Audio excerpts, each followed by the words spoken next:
Hey everybody, it's the Board Game Blogger. Today I'm here to review Moral Conflict 1941. This is a great sort of Axes and Allies style game. It's really neat. It's really like Axes and Allies on steroids. It adds a lot more depth to the game. It's really fun. This is a long, epic game though. Put out by a new company, Playford, and it's really a great game. I love the box art. You know, you just got like the world here in mud with the tank tracks going over it. It's really neat box art. The rule books are in there's two different rule books. One for the beginner, and one for the advanced rules. And you really just don't want to jump right into the advanced rules. It's a little too complex. But the rule books are good. It goes through the phases of the game. Explains it well. You've got your setup chart, so for where everyone starts with, you know, their armies, their armored groups, which are kind of like tanks, you know, their air forces and whatnot. So you've got charts to quickly set up, though it still takes a while to actually set up the game. Then you've got sort of unique production charts, and here you've got like both, you know, industrial production and, you know, manpower in the basic game, and then the advanced game adds special resources like oil or iron ore or you know, things like that, which makes it a little more in depth. But even in just the basic game, this game is more in depth than Axes and Allies. You know, with the neat you know, manpower and industrial production. Convoys become much more important here because you need to ship goods from different areas, and the submarine really take off. You've also then got sort of your submarine charts, and if you dive below water, your opposing player won't know where they are. You need to mark where you are here, and you know, you've got everything in numbers. You know, you've got the P numbers for the sea zones in the Pacific, the M numbers for the Mediterranean, the A numbers for the Atlantic, the I numbers for the Indian Ocean, and so on. So this submarine capability just adds so much more depth and tension to the game compared to just regular Axes and Allies, where you can kind of see where everything is. Here you just don't know where your opposing players' submarines are going to be, and it's really really unnerving. And then, you know, when they pop up for a battle, you'll know, but then you don't know where they're going again. That's really neat. But why don't we take a look at the board? There are a few issues with the game, I think, regarding the navies specifically. It's so difficult to tell what the different naval pieces look like. And why don't we take a look at the board? I've just had to mark them out. And it's pretty easy to do. But I wish the game almost had stickers you could put on each wooden piece to clearly show this is a battle squadron, this is, you know, a convoy and whatnot. But why don't we take a look at the board, and I'll go through sort of how the game actually plays. But it's a great game. If you're at all interested in the Axes and Allies style of games, highly recommend taking a look at this one. It's got a little bit of a higher price tag, but if you compare it to, say, an out-of-print Axes and Allies Anniversary Edition, it's much cheaper than that. So why don't we take a look at the board and how it plays. Okay, so here's the board on setup. As you can see, it's a very large board. I don't actually play the game on this table. I need to put it lay on a different table just to have enough room for all the players. And so we've got the different, you know, setups. We got Japan is yellow, Russia is red. Zoom in here. We got the Communist Chinese with the lighter pink, the Nationalist Chinese with the more beige, Empire forces, sort of Britain and you know, the Empire in the light green here. And if I zoom in over here, the Japanese Navy, I'll explain what I was talking about regarding the Navy. So here we've got army units, you know, they're the squares, easy to identify. But then here are, you know, various naval pieces. So These with the circles. Circles are sort of your tactical aircraft. Those are clearly carriers, but you wouldn't be able to tell if I didn't have the air units on top. And I've then written CTF for Carrier Task Force, C for the convoy, and BS for the battle squadron. And it's just, if you don't actually mark them up, it's impossible almost to tell. I mean, there's slight differences, but just looking quickly at the board, it's tough to tell what navy you actually have there. Whereas if we go over here to Manchuria, we've got armies here. We've got a white disc underneath, which shows 3 units. So that's 5 for army groups or infantry. Got the armored groups here. It's quite a bit bigger, and it's a tank. So it's easy to differentiate between tanks and infantry, or as this game describes them, armies and armored groups. So I find that it's easy to identify the other pieces except for the navy. It's too difficult. I kind of wish the game had done something a little bit different here, because I've had to use a Sharpie marker on most things, but as we can see here, Germany is black. Had to have my wife write in, white nail polish the different pieces for the German Navy. But here's the game on setup. It starts in 1941 in the spring here, and as you can see, there's a chart for the 4 seasons, which you have for each year make up the turn. Terrain is going to be affected differently depending on the season. You can go through certain terrain or not, just depending on the season, which it's pretty neat in that sense. So if, for example, there's tundra, which we'll zoom in on some tundra. Whoops.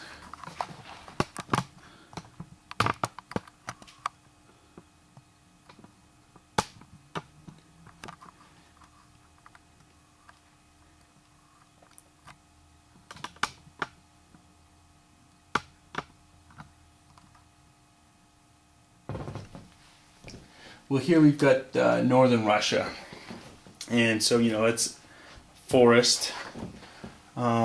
Doesn't actually list it as tundra. We've got tundra up here with the the Siberian tundra and northern tundra, and movement through there, and your defense values change based on the seasons. Your plains, if it's the summer, it's going to be different on how you attack, and it's just each territory has unique terrain, which is going to affect fighting differently, unlike in Axis and Allies. You've also got rivers running through regions, which will affect. Sometimes the river actually creates the border between the province, or sometimes here it's going to run through, which is neat, because then if you're invaded here in the Sudan, you can choose to retreat behind the river depending on where you're being attacked from, and those are interesting tactical choices that you can choose to make. And the way the game works generally is you've got here your basic player aid. This describes the various defense changes. So if you're doing an amphibious attack, defender gets a good defense value just for the first offensive. Same with a river, but then once those are crossed, or once the landing occurs, then there's no longer that defensive bonus. Whereas in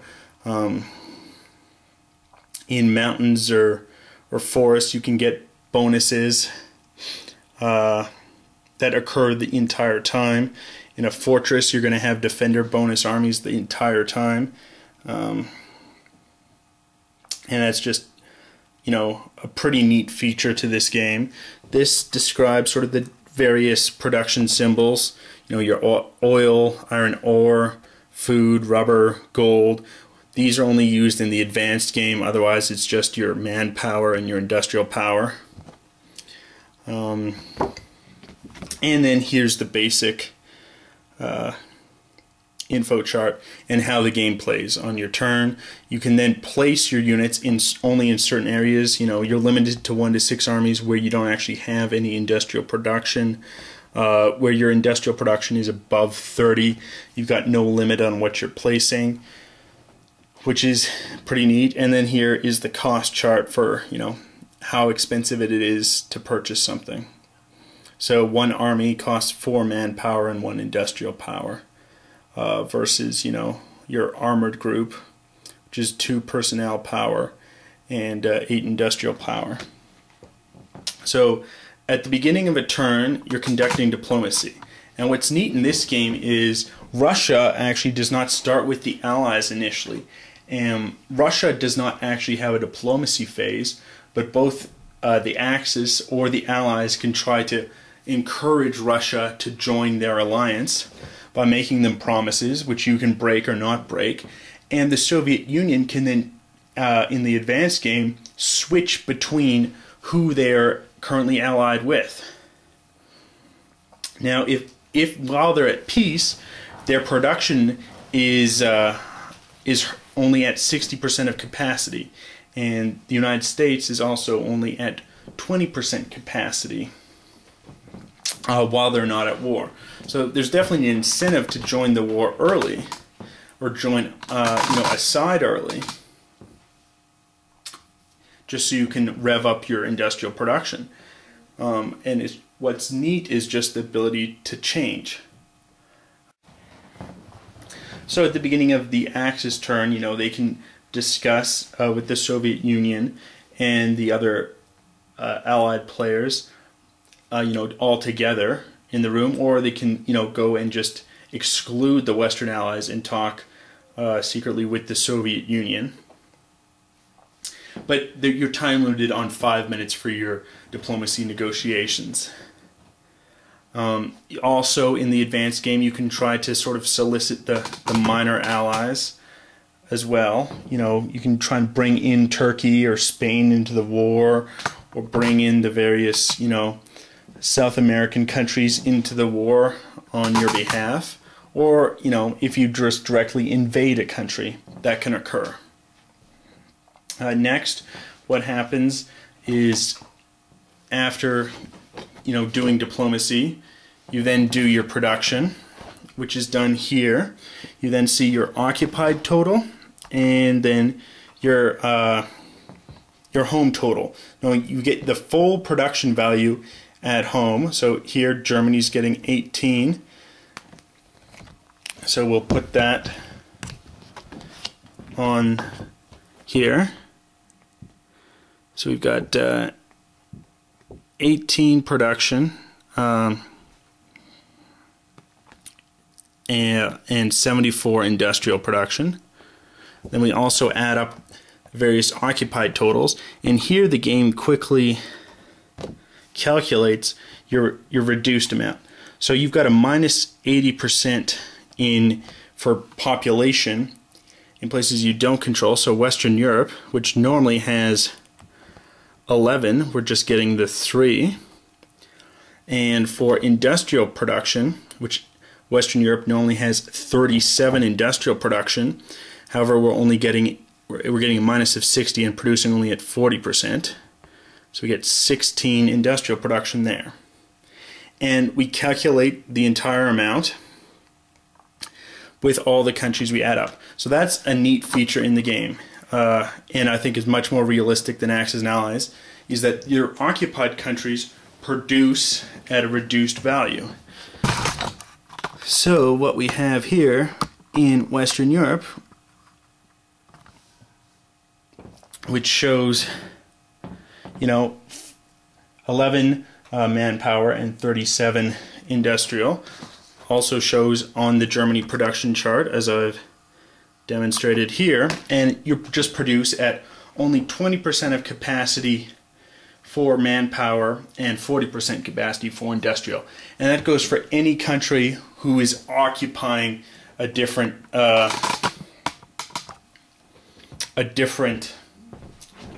country, you know, which I think this is just much more realistic. So you can't just go quickly take over a bunch of countries and you're producing at full capacity. So for instance, we've got Soviet Union, Communist China. They have much more things on their home total, as there's just simply Greater Germany for the Germans. You then have a Chinese total for the Chinese Communists, and then your occupied total, which quickly shows stuff. You also have room to write in other ones if they in fact take them over, and then you can, you know, do the math yourself, you know. So if China, or if the Soviet Union were to occupy, say, you know, Iraq, I could write in Iraq what's already there. So if they took, say, Western India, we could write in Western India that their full production would be 4. So you do the calculation and you add it in. But, you know, there's presets on what they're likely to take over. And for that production, you now have to produce it in the area and then transfer. You can transfer it quickly through rail movement, through any area that's not damaged, or road movement between various places.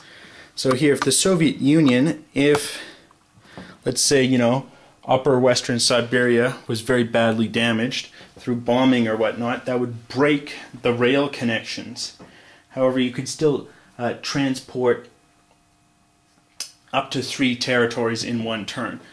So if there had been battles fought or damage occurring amongst these, you know, various territories in Russia, then the Eastern Soviet Union, you know, couldn't get their manpower over to Moscow itself. So I think that's a really neat feature.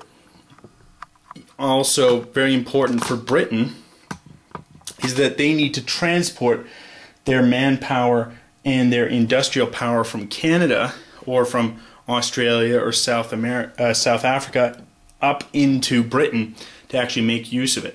This makes the submarines so just the various, you know, convoy system makes the game much more unique and just superior to Axis and Allies, I think.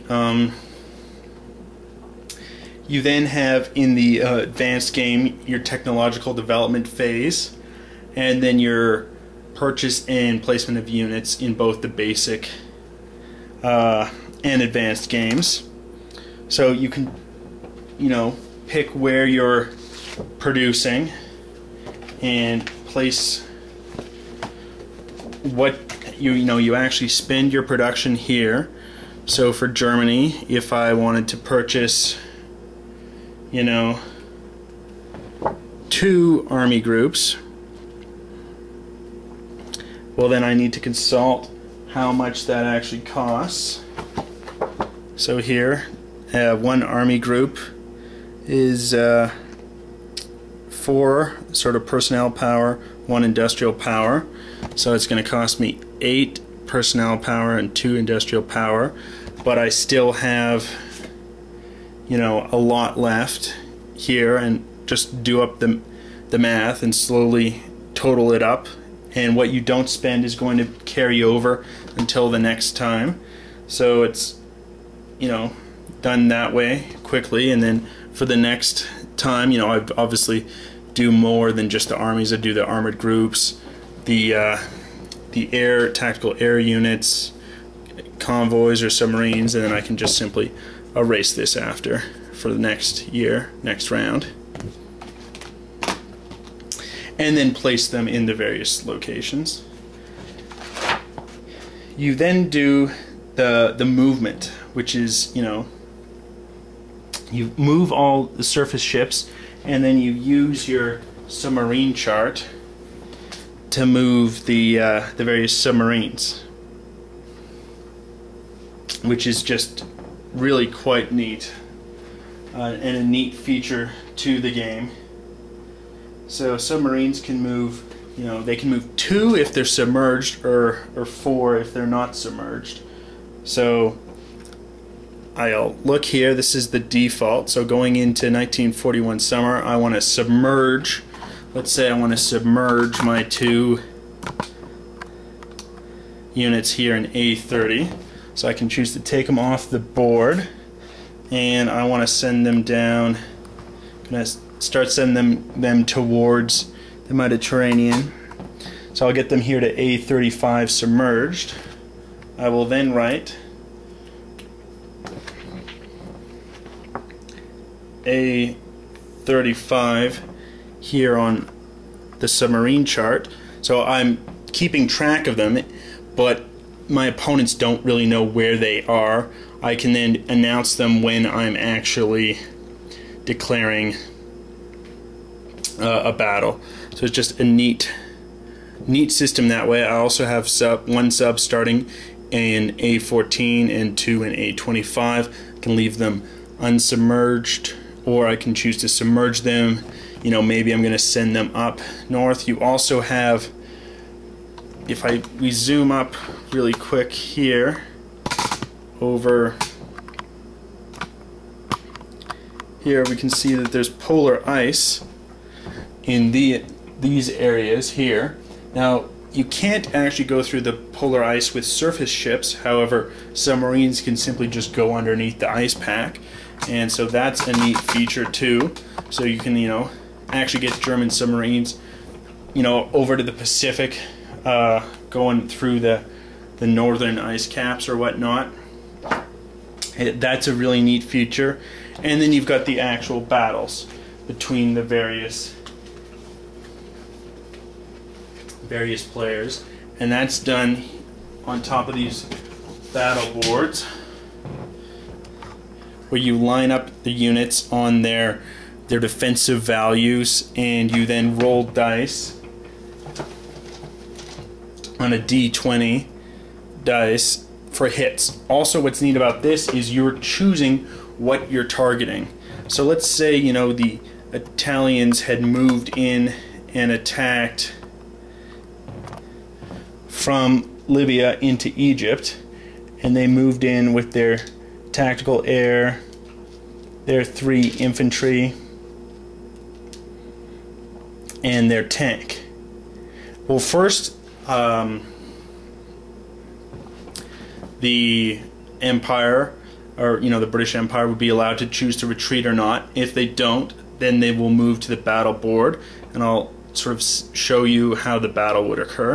Okay, so what I do here is, after I've declared all my attacks, we suddenly do each attack one by one. I place this battle marker here to remember where the battle's actually occurring, and it's in Egypt. We will then move over here. This is the battle board, and we've got attack values and various defend values. Now again, what's neat in this compared to Axis and Allies is I'm targeting which units I'm actually trying to attack. So I've got 3 Italian infantry, an Italian tank, and an Italian tactical air group versus 3 armies here for the Allies. Again, we're assuming the Allies haven't retreated. So now we attack one by one. I don't really have to target who I'm attacking. But if, let's say, this was destroyed by a tank, the counter-attack defense would have to actually roll against that tank, which is kind of neat. So we first roll, we have a defense value of 22 and a default attack value of 7 for the army groups. So what my dice roll will add on to the 7. If it surpasses the 22, then I've scored a hit. Otherwise, it's just a miss, and you know, keep on going. So we'll roll the dice here. We've got an 11 plus the 7 for this guy. He didn't hit. We'll then move him up, and he will be the defender. He defends only at 18 when an attacker. So that's kind of an interesting thing to think about. We'll do another one. Okay, we've got 19 plus 7. So he's taken out one of these units, so it's dead. We'll remember, however, just so we can still counterattack, we'll go again with the other army. 4 doesn't hit. We now do the armored unit. 1, kind of a bad roll. and the tactical air group. 5. So the Italians, true to history, aren't very effective here. We now move these up to the attack. This guy is dead, so I'm going to remove him from the board for the next round, but they'll still all counterattack. He has to fire against an army. He is a 7 to his own 7. It's not enough. Now he's removed from the game permanently. We also continue on with the other units. 18 plus 7. That's enough to kill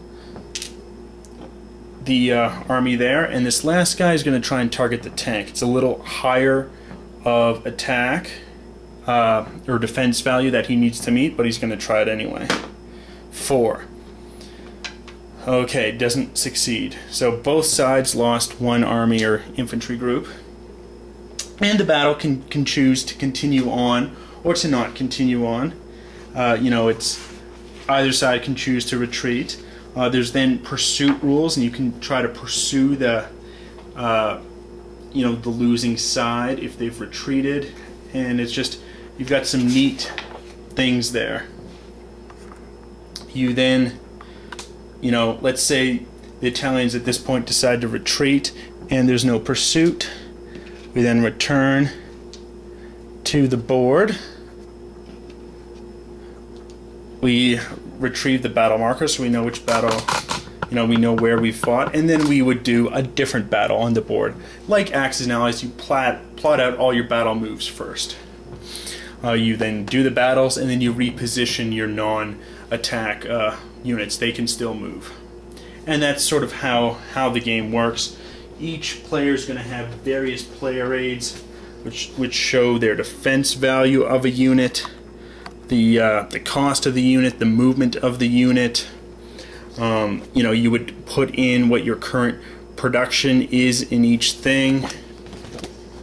You can quickly calculate as you're growing and the percentage of population. The advanced game adds technology, which adds a lot to this game, and it's really a neat game. This is Axis and Allies on steroids. The convoy system, I think, makes it much more unique, and then just the tension of not knowing where people's submarines are is just going to add a lot to the game, and they'll pop up in a battle and continue on from there. And it's just a neat game. Oh, and I kind of misspoke when I didn't actually do the anti-tank attacks compared to just general attack value and versus the anti-aircraft. So it didn't really matter in this particular demonstration, but you're going to have different attack values based on the anti-tank values of the various units. So it's much more difficult to destroy a tank than just a regular infantry group. And that's sort of how the game is. The game comes with these great pieces to separate the various units into, and it's a really neat game. Components are pretty good, except for, I would say, the Navy units. It's really difficult to show. You also have some slight colorations in different units, which are used more in the advanced game as opposed to just the beginners. I can't play with that particular thing because the Russian ones are so difficult to tell the difference. These are supposed to be two slightly different colors here, and you can't tell just by looking at it. If you're colorblind, this might not be the best game for you because it really is difficult to see the various differences. You can obviously, I guess, write on each piece. That would just be kind of time consuming, like what I've done towards the Navy. But it's a great game. I'd recommend getting it if you're an Axis and Allies fan, but this game's going to take a long time to play. It's 8-hour plus game if you're playing the whole way. There's also scenarios, however, where you just take out half the board and you just play the Atlantic game or just the Pacific game, which is going to speed things up a lot, and the setup's going to be different.